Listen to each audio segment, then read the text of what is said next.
Welcome to another episode of The Brand Called You, a podcast and podcast show that brings you leadership lessons, knowledge, experience, and wisdom from thousands of successful individuals from around the world. I am your host, Ashutosh Garg, and today I'm delighted to welcome a very accomplished professional diplomat, Israeli, currently working in Singapore, Mr. Avi Liran. Avi, welcome to the show. Thank you. I used to be a diplomat. I'm not a diplomat anymore. I can't go in the immigration at over there. Okay. Okay. Avi is on a mission to delight the world, one person, one workplace, one community at a time. He's an MBA, he's an author, a keynote speaker, a TEDx speaker, and a certified speaking professional. He consults with leadership and management teams across the world. His top strengths measured by Gallup are ideation and positivity. He loves to sing, laugh, dance, mentor, and help others. And he is a captain in the Israeli army, pro-peace, and a sustainability activist. I mean, what an amazing journey you've had. Share with me and my viewers and listeners what you have done as a diplomat, economist, and a business person. Thank you first for hosting me to be in such a fantastic platform that has millions of people listening. So thank you for all the listeners. Thank you.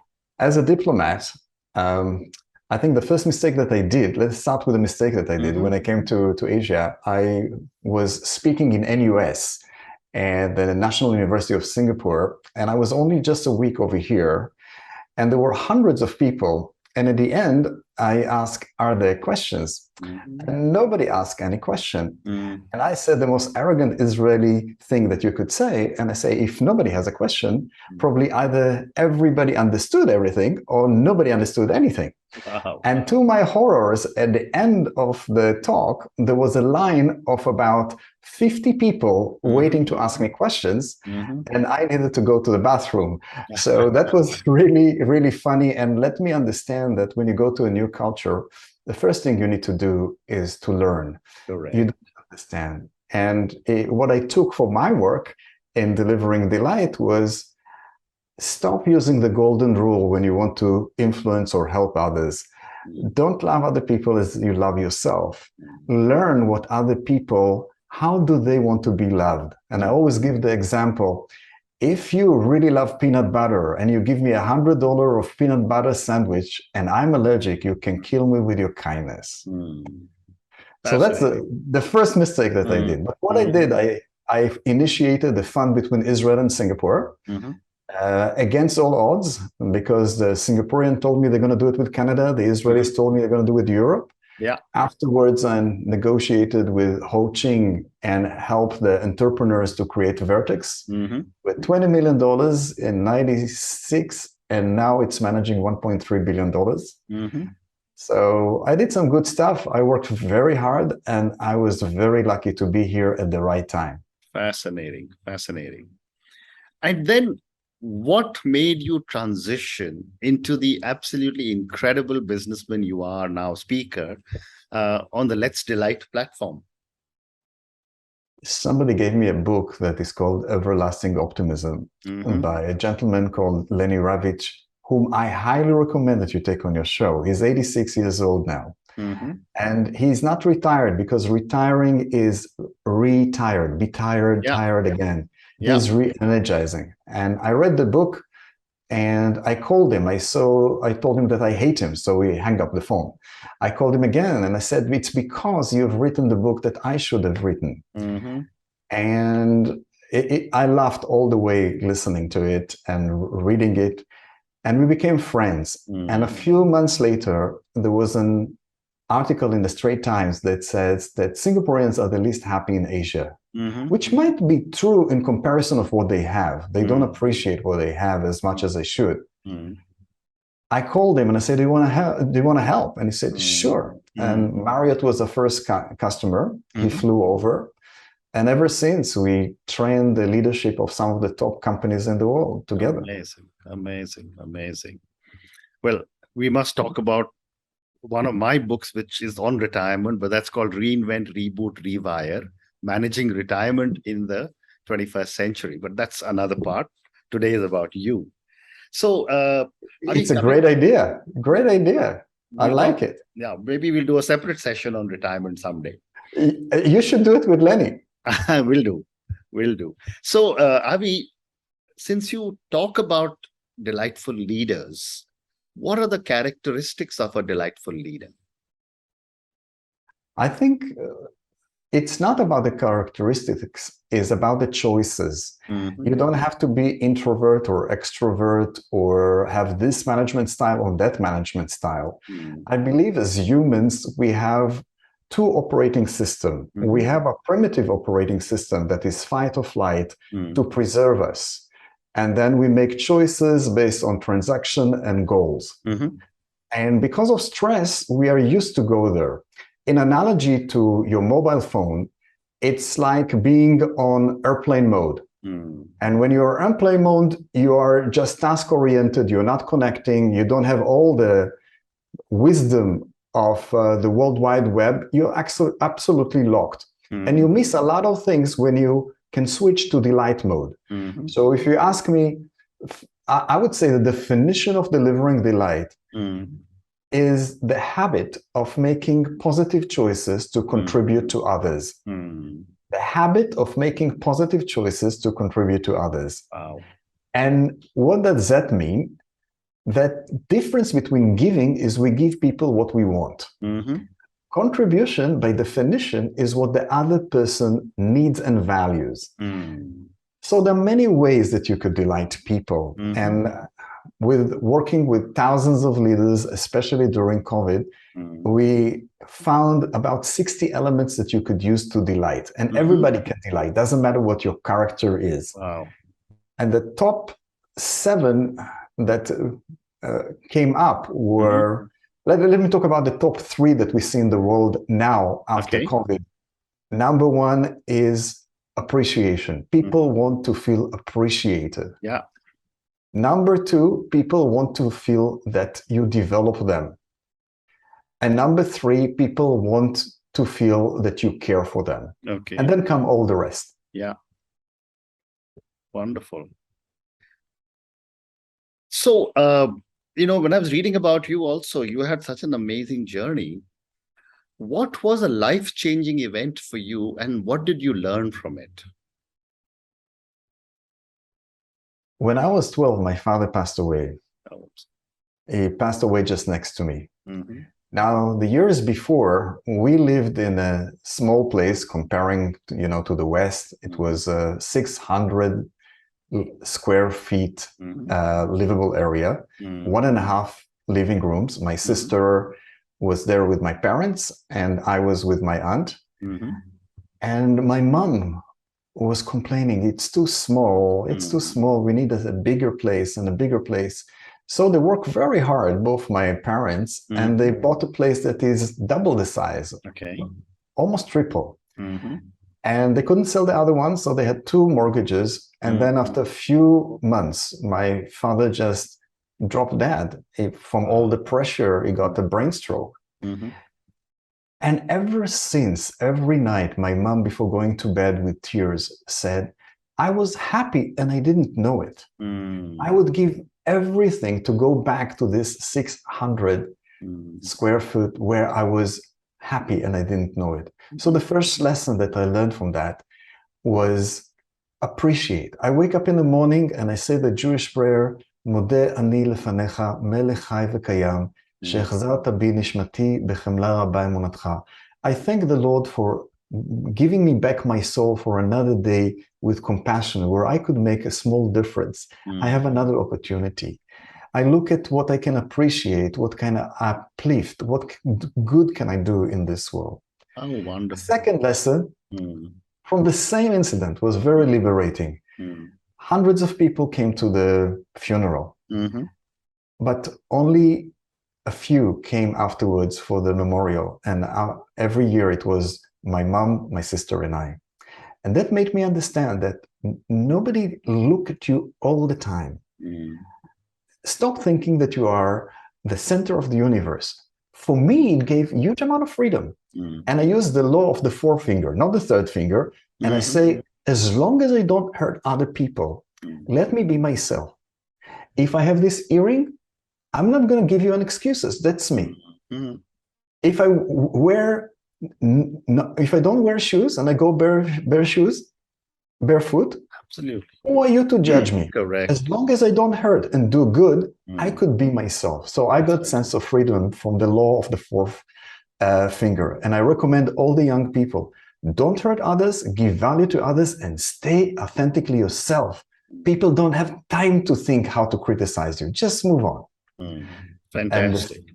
And the last lesson was take perspective. When everyone else was, oh, I failed in math, and I said, is your father alive? Come on, this is not the end of the world. Wonderful. Oh, what amazing 3 lessons. Thank you, Avi. So moving on now, if one wants to be a delightful leader and has had a terrible day, that is, he or she may be sad, angry, frustrated, what is your advice?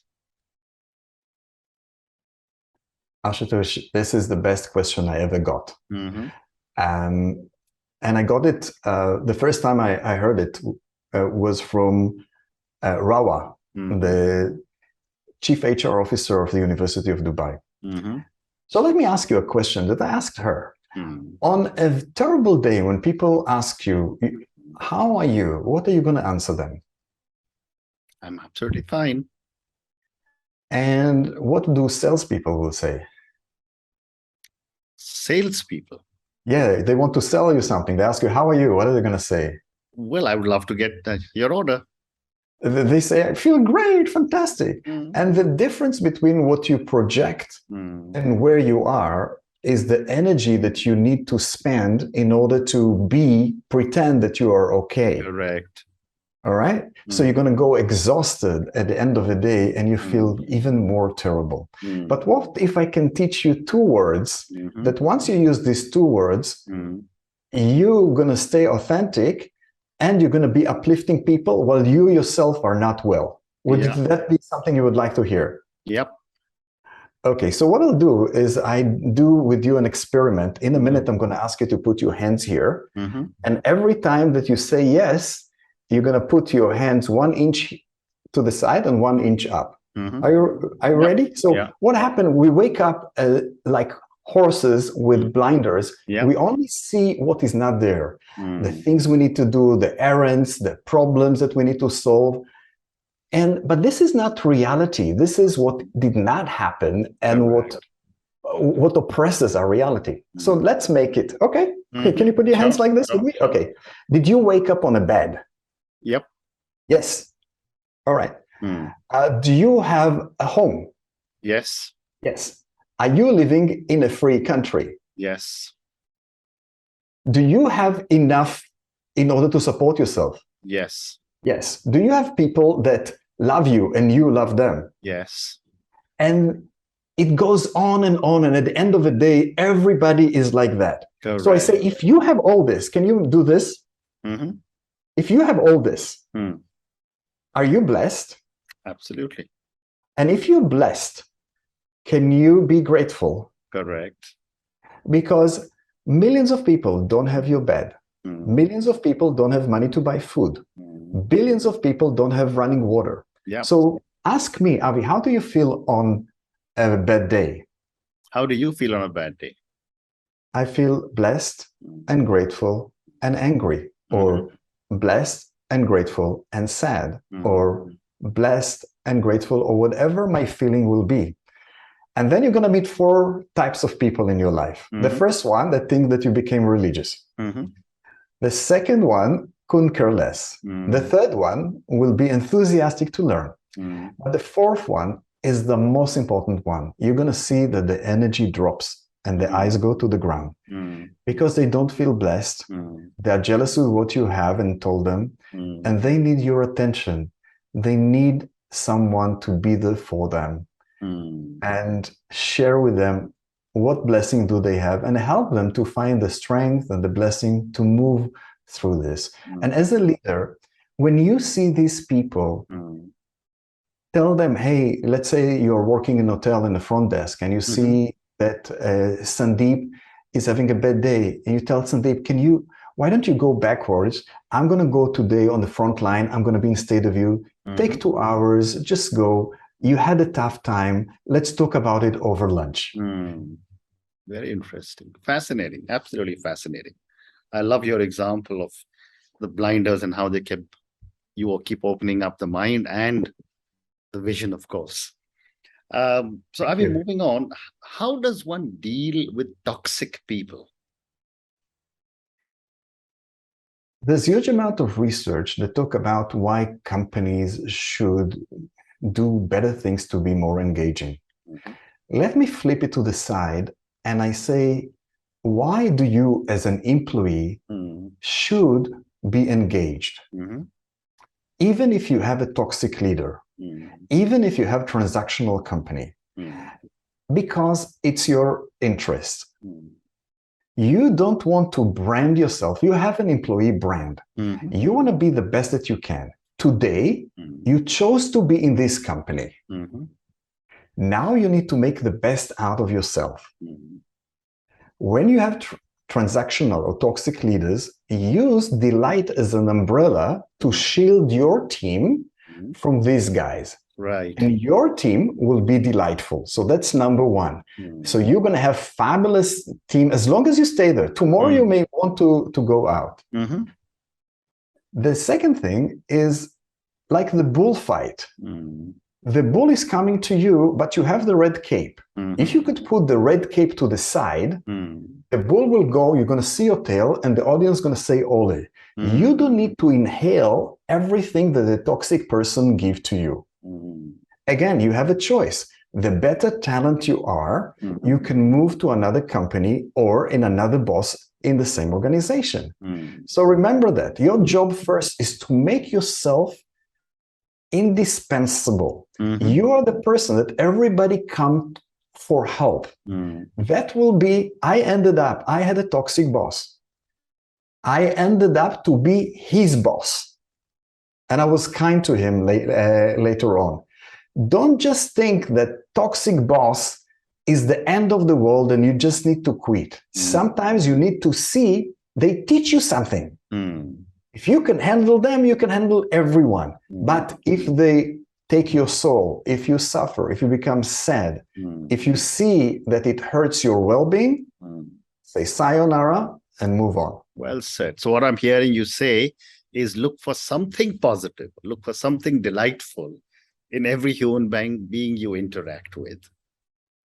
Absolutely. Many of the people that are toxic, many of them did not wake up with the decision that they're going to make the place bad. They're usually people that suffer a lot of pain in their life. They don't know better. They had toxic leaders that bullied them, and the pattern continues. And sometimes when you have the strength to put them in the place in a nice way without humiliating them, you could actually help them.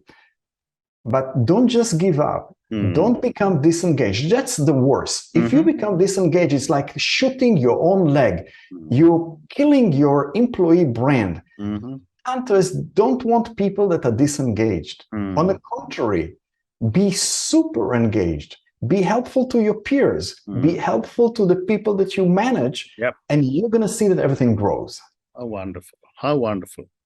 The other thing that seems to plague a lot of people is their ego.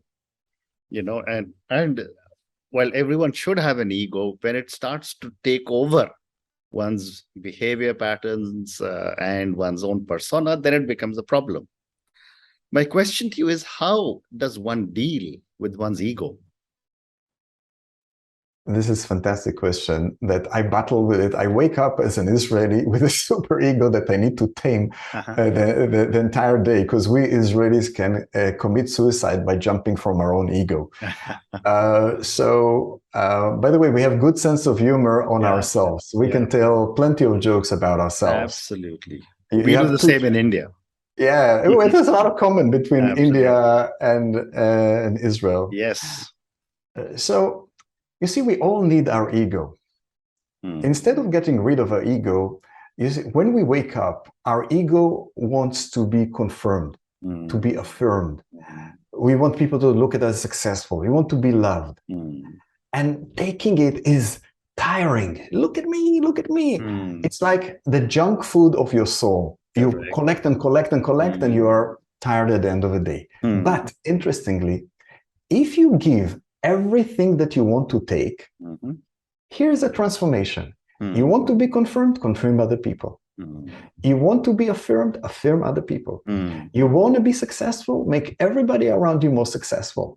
You want to be loved, be engaged in loving other people. It will come back to you. And when you transition from taking food for your ego to giving it to other people, you are nourished, but now it's the health food. And there's only a difference. When you're going on that side, you depend on other people's opinion on you. They create your day or not. When you are giving, you are the one to say, hey, I'm such a nice guy. I do morning walk. I mentor people for free. I'm such a nice guy. So I give the compliment to myself. But when you give, if you expect back, then again, it's harmful for you. And I have to thank someone for teaching me a lesson that made me cry. I can tell you this if you want. Please do. About 7 years ago, the community asked me to do team building. I gave them a price which is 70% discount. And afterwards, I was tormented. Why do I charge my community? So I decided to finance a comedian to come to Singapore, basically paying the same amount that they gave me. And I didn't get the receipt for my contribution. So when I sent an email, I got an angry message by the treasurer and say, how do you take our money and donate it, and you want a certificate from us? And I was, not only I gave you 70% discount, not only I gave it back, and the copy for all the trustees, I was humiliated in public. The rabbi knew that it's wrong, made lunch, Michael apologized, but at the end of the lunch, when we made friends again, he told me, Avi, why did you want the certificate? You don't get double taxation deduction. You wanted it to be in the books that people will see that you contributed, didn't you? I had redness over here. And then he continued and said, you know that the biggest donors to our community are people that are anonymous. Correct. I cried. I gave him a hug and I told him, Michael, you liberated me.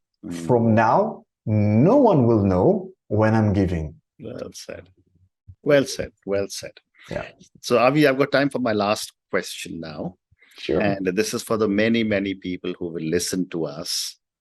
The last 23 odd minutes has been absolutely incredible learning for me as well. Based on your amazing journey, all your experiences, so much speaking, so much of your wisdom to so many people, what would you say are 3 lessons you would want our viewers and listeners to take away? Wow.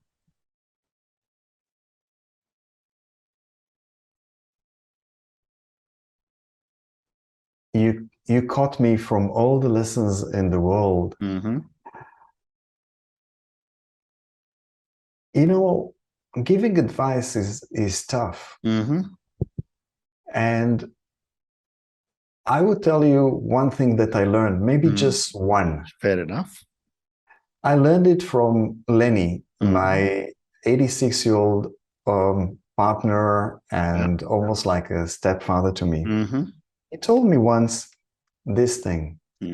Once I had an opinion, and that was the worst day of my life. Wow. It took me years to understand it. And now I starting to get it, that just because I have an opinion doesn't mean that I'm right. Doesn't mean that I have the right to give it unsolicited. And okay, the second advice is list 10. L-I-S-T and 10. Whenever you have a conversation with someone else, at the end of the half an hour or an hour, try to write down 10 things that you didn't know about that person. If you didn't do that, it's not going to be a great conversation. And the third thing, since you asked 3, is contribute. You can't delight anyone without contribution. Yeah. So don't mind your own opinion. Listen to others. There's chances that you're always wrong. And there's no need to argue with people that will not change their mind. Listen and contribute. Fascinating, fascinating. Avi, on that note, and your amazing words of wisdom, especially the first one, which your friend Lenny told you, once I have an opinion, it is probably the worst day of my life. List 10 attributes of people who you interact with. Contribute if you want to be able to create delight. And your three elements out of the 60 to delight, which is appreciate, develop people, and care for them. Thank you so much for speaking to me. Thank you for talking to me about your journey, about what delight is. And thank you, finally, for speaking to me. Good luck to you. Dhanyavad, namaste. And after learning about you, I'm humbled. And I would say in front of all the people, I haven't started learning what you can afford to forget. Oh, wow. Thank you so much. Very kind of you. Thank you for listening to the Brand Called You videocast and podcast, a platform that brings you knowledge, experience, and wisdom of hundreds of successful individuals from around the world. Do visit our website www.tbcy.in to watch and listen to the stories of many more individuals. You can also follow us on YouTube, Facebook, Instagram, and Twitter. Just search for the Brand Called You.